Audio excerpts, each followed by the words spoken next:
அஸ்ஸலாமு அலைக்கும் வரஹ்மத்துல்லாஹி வபரகாத்து. சூரா எண் 2 அல் பக்ரா.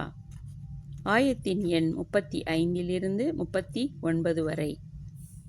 அளவற்ற அருளாளனும் நிகரற்ற அன்புடையோனுமாகிய அல்லாஹ்வின் பெயரால் ஓதுகிறேன்.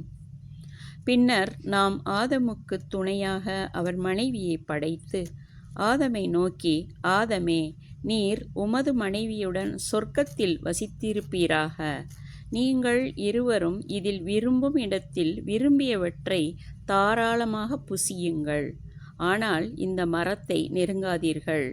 நெருங்கினால் நீங்கள் இருவரும் உங்களுக்கு தீங்கிழைத்து கொண்டவர்களாவீர்கள் என்று கூறினோம்.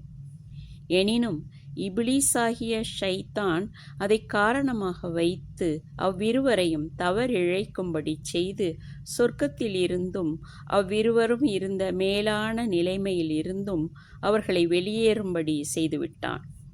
ஆகவே அவர்களை நோக்கி, உங்களில் சிலர் சிலருக்கு எதிரியாவர். சொர்க்கத்திலிருந்து நீங்கள் இறங்கிவிடுங்கள். உங்களுக்கு பூமியில்தான் வசிக்க இடம் உண்டு.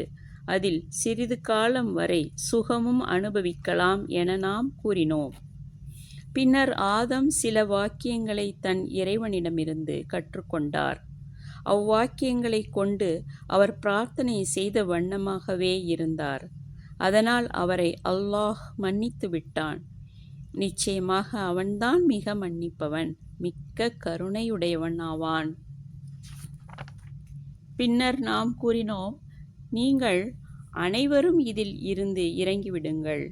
என்னிடமிருந்து உங்களுக்கு என் தூதர்கள் மூலம் நேர்வழி நிச்சயமாக வரும்.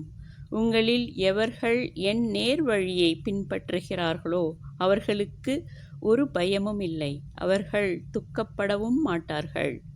தவிர எவர்கள் என் நேர்வழியை நிராகரித்து என் வசனங்களை பொய்யாக்குகிறார்களோ அவர்கள் நரகவாசிகள்தான். அவர்கள் அதில் என்றென்றும் தங்கிவிடுவார்கள்.